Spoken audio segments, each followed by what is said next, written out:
St. Barnabas is rather an astonishing saint in a number of different ways, and I think not least of which is his affection for others, for his friends, for his companions, because we recognize that he did go to that,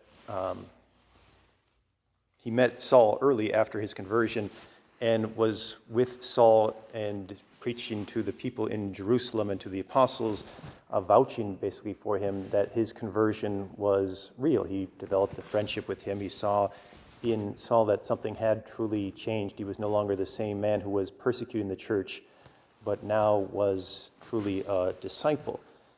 And yet, Saul or Paul, recognizing that, again, people were reluctant to accept him in Jerusalem, kind of departs from there, goes to his hometown in Tarsus. And it is then later that Barnabas gets sent to Antioch. He sees that the church is starting to thrive up there and thinks about his friend Saul and goes to him, goes to find him in Tarsus and convinces him, encourages him to join him up in Antioch to preach Christ to the people there. And again, this is a rather astonishing thing even on its own, because you can imagine that many of the Christians there that started the community in Antioch were probably the same Christians who were persecuted by Paul in Jerusalem and forced to leave Jerusalem to the exteriors of the area where there would be less persecution. And for Paul to go there and to meet these Christians could have been seen as something very challenging. And yet Barnabas, seeing in his friend and seeing his gifts and his talents of Paul, and seeing that he can do much good for the church, and even in Antioch to give that witness to those people, could bring about this great number of hearts for the Lord, to win hearts for the Lord, as we hear in the Acts of the Apostles today. And this is not the only time that Barnabas does this. For, again, he travels with Paul on missionary journeys. And again, we hear that they are set aside to go preach the gospel. And yet on one of those journeys, he is desirous to take his cousin and his good friend, John Mark.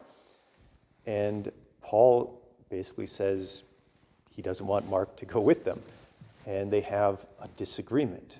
And here still, again, perhaps for good reasons or with different intentions in mind, but Barnabas says, I believe in my friend John Mark. And even if maybe you are discouraged by him that he left us once before and you don't maybe trust him fully, I believe in him and I support him, and we can go our separate ways. And so Paul goes one way and Barnabas goes another way with John Mark. And in this encouragement of his friend and this loyalty to him and standing by him, John Mark does grow into a great evangelist. And it is often usually considered that same Mark who wrote the Gospel of Mark. To see and to experience in him and trust that this man has gifts. And maybe he is not perfect, and maybe he's made mistakes in the past, as did Saul. But to say, I see something in him, and I want to encourage it, I want to build it up. It is a beautiful witness of what it means to be an apostle, of what it means to be an evangelist. And St. Barnabas should be for us a reminder and example that we should try to do the same. We should try to look on others with that same love, that same compassion.